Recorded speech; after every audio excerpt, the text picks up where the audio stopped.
Right before the founding and establishment of NASA, there was a significant historical event that holds the key to understanding the reason behind their lies and the signing of the UN Treaty on Antarctica.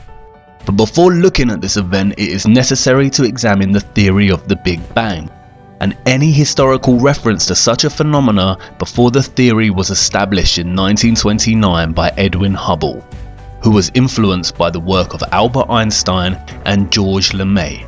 When tracing the beliefs and theories on the origins of the world we inhabit through history, I discovered various creationist tales, primarily of similar nature to the Abrahamic view of creation.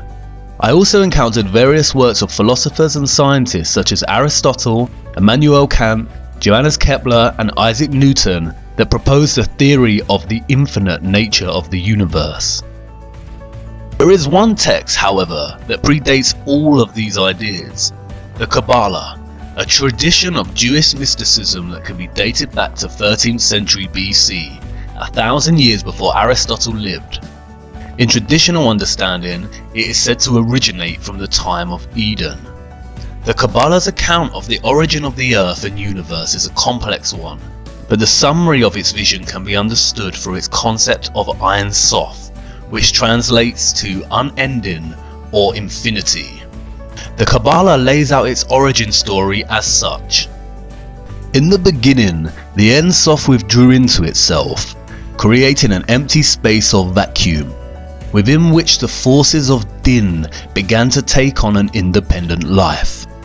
The contraction of the Ein Sof thus resulted in a purging of the harsh Dross, which contained all elements of potential evil from the being of God. The empty space thus contained the forces of Din and a remnant, the Reshimu, or impression of the divine light. At this point, the Ein Sof emanated a ray, which is represented in the first letter of the Tetragrammaton. This ray worked to organize the opposing forces that now filled this space. The opposing forces were together in a vessel no bigger than a tiny spark. This ray caused the shattering of the vessel and formed the planets and brought into manifestation the primordial man. Moses Nachmanides, a 13th century Kabbalist rabbi, summarizes this origin story, stating, "There was only one physical creation, and that creation of a tiny speck. As this speck expanded out, this substance, so thin it has no essence, turned into matter as we know it." This is strikingly similar to what we have come to know as the Big Bang. Universe Today provides a succinct summary of the Big Bang.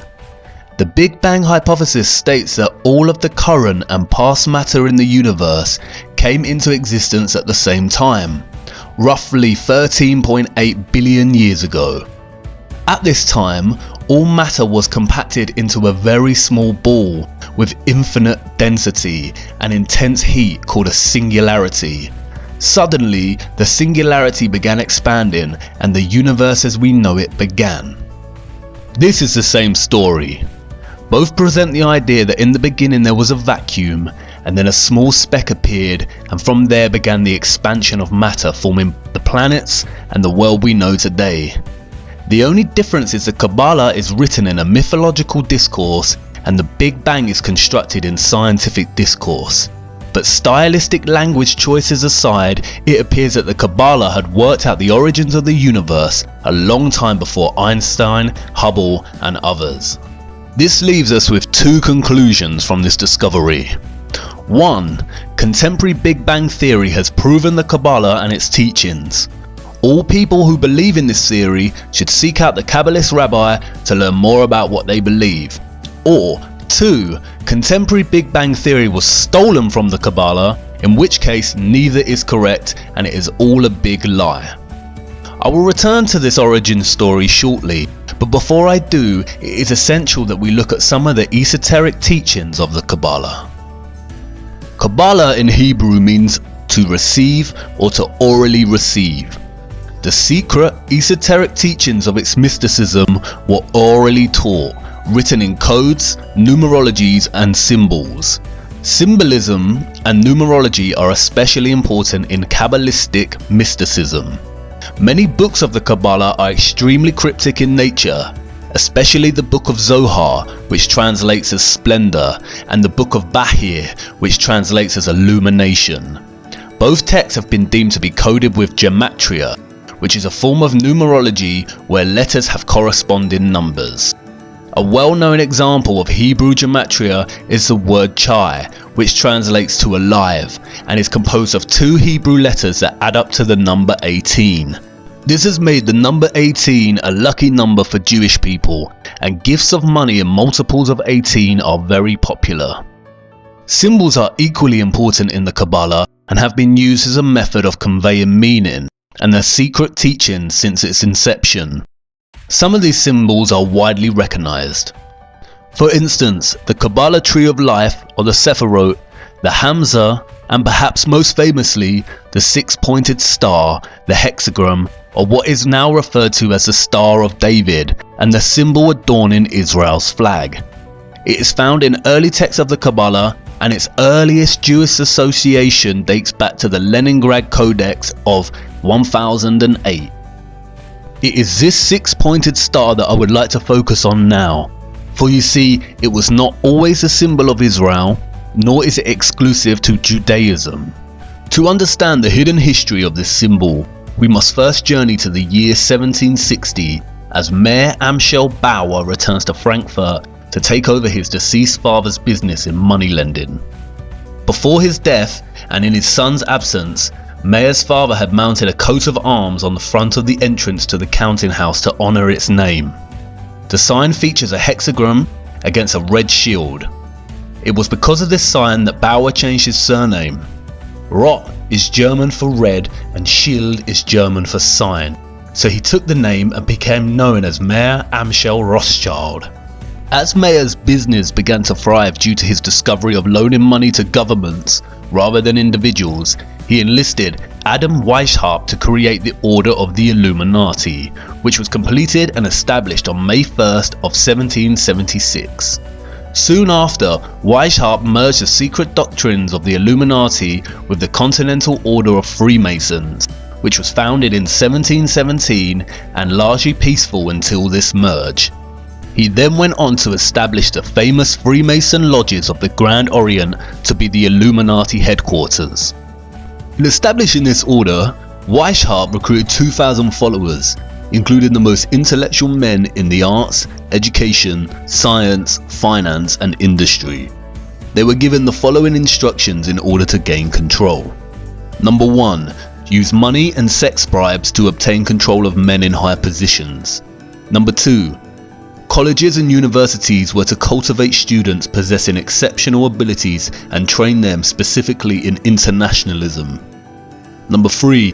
All influential people were to be used as agents and placed behind the scenes of all governments as experts and specialists. Number 4. To obtain absolute control of the press. The drive for control and power soon began. Sending literature to Paris to provoke the stirrings of the French Revolution, Adam Weishaupt's courier was struck by lightning, revealing the text contained inside which outlined plans to provoke such a revolution. The Bavarian authorities seized the text and the government published the details of their doctrines in a text titled The Original Writings of the Order and Sect of the Illuminati. Unfortunately, Europe did not heed their warning and the French Revolution took place, which made the Rothschilds a lot of money due to the laws that limited Roman Church taxes. In 1798, John Robinson, one of the leading intellectuals of his time and professor at Edinburgh University, published a book, Proofs of a Conspiracy Against Religions and Governments of Europe, carried on in the secret meetings of Freemasons, Illuminati and secret societies. Again, no one heeded Robinson's warning. In 1812, Mayer Rothschild died and laid out specific laws for the House of Rothschild, which are 1. Only males will enter the business, 2. Intermarry to preserve fortune, and 3. The eldest son of the eldest son is to become the head of the family. After his death, Mayer's children left Frankfurt and established banks in all major European cities. Nathan Rothschild moved to London at 21, where he established a banking house. During the Napoleonic Wars, the 5 Rothschild brothers worked to provide gold to both Wellington's army through Nathan in England and Napoleon's army through Jacob in France, thus establishing a formula they would retain until the present day. Exactly this: fund both sides of each war and become rich in the process and aftermath.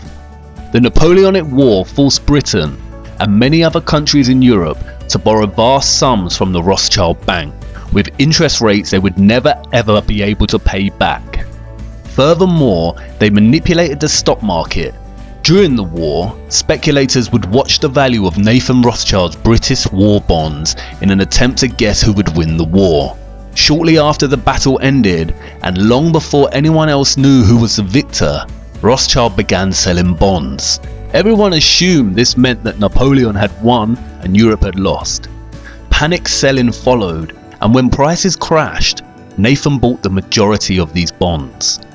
The ownership of such high value bonds meant that the Rothschilds literally owned the Bank of England. From that moment onwards, the interests of the British Crown and the Rothschilds became so entwined that the Rothschilds were given titles of nobility. Nathan famously said, "I cared not what puppet is placed upon the throne of England to rule the empire on which the sun never sets. The man who controls Britain's money supply controls the British Empire, and I control the British money supply." The Rothschilds used their control of the Bank of England to replace the method of shipping gold from country to country, and instead used their European banking network to establish a system of paper debits and credits, the same system we use today. At the end of this period, the Rothschild family controlled half the wealth of the entire world. During the 19th century, the Rothschilds took control over the financial operations of the Catholic Church worldwide and began setting up their banks in the United States. They also began to gain control in other areas of industry.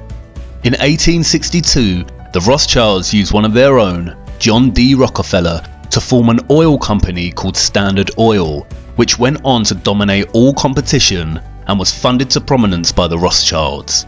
The Rockefellers would go on to lead oil, establish Big Pharma, and own all the major education systems, colleges in the United States. The Rothschilds' power and influence grew through the tentacles of each industry as planned with the establishment of the Illuminati. Towards the end of the 19th century, and before establishing their major dominant banking presence in the United States, the Rothschilds founded the Zionist Congress to promote Zionism, a political movement with the sole aim of moving all Jews into a singular Jewish nation state, and arranged its first meeting in Munich. The meeting was chaired by Theodor Herzl, who later stated in his diary, "It is essential that the sufferings of Jews become worse. This will assist in realization of our plans. I have an excellent idea. I shall induce anti-Semites to liquidate Jewish wealth. The anti-Semites will assist us thereby in that they will strengthen the persecution and oppression of Jews. The anti-Semites shall be our best friends." The youngest son of Jacob Rothschild also visited Palestine during this time and supplied funding to establish the first Jewish colonies there. The Rothschild plan to establish Israel and its own Rothschild-owned country was underway, but it would not be until many years later that that plan came to fruition. Notice the hexagram on the flags at the Zionist Congress.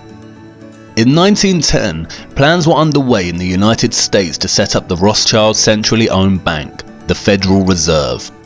The plans for a United States central bank were met with strong opposition from some of the wealthiest figures of the time. The 3 most important and powerful opponents were Benjamin Guggenheim, Isidor Straus, the head of Macy's department stores, and John Jacob Astor, one of the wealthiest men in the world and good friend of genius inventor Nikola Tesla. Their total wealth at that time was $500 million. By today's standards, that would amount to nearly $11 billion. The opposition did not last long, however. Conveniently for the Rothschilds, all 3 powerful opponents died aboard the Titanic when it sunk in 1912. Coincidentally, it was the Illuminati puppet J.P. Morgan who funded and built the Titanic, and who was also extremely keen to establish the Federal Reserve. He cancelled his ticket on the Titanic at the last minute. Congressman Charles Lindbergh said the following after the Federal Reserve Act was passed in 1913.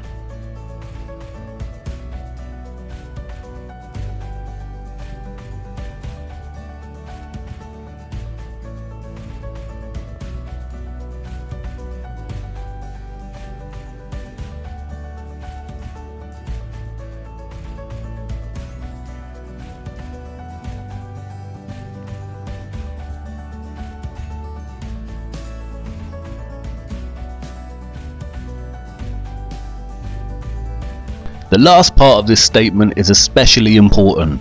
From now on, depressions will be scientifically created. Like two con men working a mark, the Fed made credit easy while establishment newspapers hyped what riches could be made in the stock market. Federal Reserve meant that the dollar could now be printed outside of the government's control. It would be used to drive economic war and depressions, and was the perfect machine for eternal debt. Abraham Lincoln fought against the establishment of this method and began printing his own debt-free money, what was termed greenbacks, during the American Civil War. Similarly, JFK signed an executive order which returned the US government the power to issue currency, bypassing the Rothschilds' own Federal Reserve. What do both of these presidents have in common? They wanted to print dollars for the American people against the wishes of the Rothschild system, and both were assassinated. During World War I, we see the same Rothschild war formula play out. The German Rothschild loaned money to the German government, the British Rothschild loaned money to the British government, and the French Rothschild loaned money to the French government. During the war, and while Britain is considering Germany's offer of armistice, Louis Brandeis, the elected leader of the Executive Committee for Zionist Affairs, sends a Zionist delegate from America to Britain, with the promise to bring America on the side of the British, provided the British agree to give the land of Palestine to the Rothschilds. The Rothschilds had interest in the Far East, and having their own governed state meant that they could own their own military, which they could use on any aggressor who stood in the way of those interests. In light of this, the British Foreign Secretary, Arthur James Balfour, drafted a letter which became known as the Balfour Declaration, to none other than dear Lord Rothschild. It states that the British government would do all it can to help establish Palestine a national home for the Jewish people. In 1919, the Paris Peace Conference was held to discuss reparations that the Germans needed to pay to the victors of the war. The host of the conference was Baron Edmund de Rothschild. A delegation of 117 Zionists headed up by Bernard Baruch brought up the subject of Palestine. The Germans felt betrayed as the nation had always had good relations towards Jews. The conference was also used by the Rothschilds to float the idea of setting up a world government called the League of Nations. Bernard Baruch then went on to found the Council on Foreign Relations in the US. The first objective of the Council on Foreign Relations was to gain control of the press.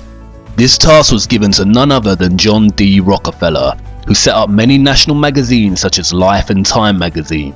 With the Rothschilds' power presence now firmly established in the US, they soon began preparations for World War II. At the same time, Adolf Hitler, the Chancellor of Germany, was driving Jews out of governmental positions.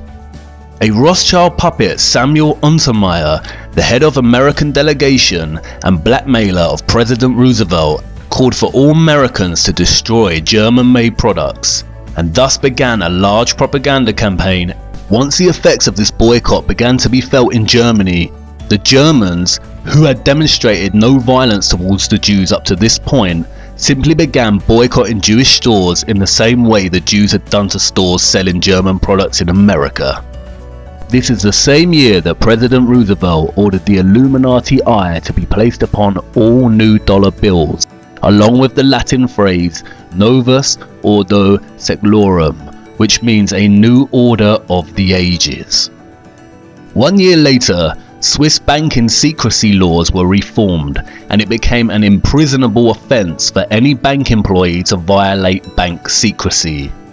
This is all in preparation to cover the trace of the Rothschilds as they fund both sides of the war. You see, the Rothschild-controlled US company IG Farben would go on to arm Germany in the war and produce Zyklon B, the lethal gas used in the concentration camps. The Rothschilds also financed American IBM, which provided the supply machines to the Nazis to produce the punch cards to help organize and manage initial identification and expulsion of Jews, the confiscation of their property, and their eventual extermination. Interestingly, during this time, Prescott Bush, the father of President George Herbert Walker Bush, had his company seized under the Trade-in with the Enemy Act. He was funding Hitler from America while American soldiers were fighting against the Germans. The Rothschilds' connection to Hitler may be more understated than initially realized. As Hans-Jürgen Kohler's Inside the Gestapo states, Adolf Hitler's grandmother Maria was a servant at the Rothschild mansion. You see, the war was very choreographed and had nothing but the Rothschilds' interests in mind. As Zionist Isaac Greenbaum in a speech to the Zionist Executive Council put so succinctly, "One cow in Palestine is worth more than all the Jews in Poland." This piece of propaganda was to scare Jewish survivors into believing their only place of safety was Israel. At the end of the war, in 1945, the Rothschilds not only profited significantly financially, but their vision of a League of Nations came to fruition with the establishment of the United Nations. British had stated that there would be no more immigration of Jews to Palestine in order to protect the Palestinians, but after the Second World War, the British transferred control of Palestine to the United Nations. The United Nations divided Palestine into two states, one Zionist and one Arab, with Jerusalem to remain as an international zone to be shared by all religious faiths. In the years that followed, the Israelis launched a series of military assaults on the Arab Palestinians, causing a mass exodus. The Israeli secret intelligence agency, the Mossad, was formed. Its motto is, "By way of deception, thou shalt do war." In 1948, the Rothschild bribed President Harry S. Truman with $2 million, which they gave him on his campaign trail, to recognize Israel as a sovereign state. The flag of Israel was soon revealed, which is none other than a blue version of the Rothschild red hexagram. And this is where the story just begins. Follow me to part 6 so we can take a look at the true meaning of this 6-sided star.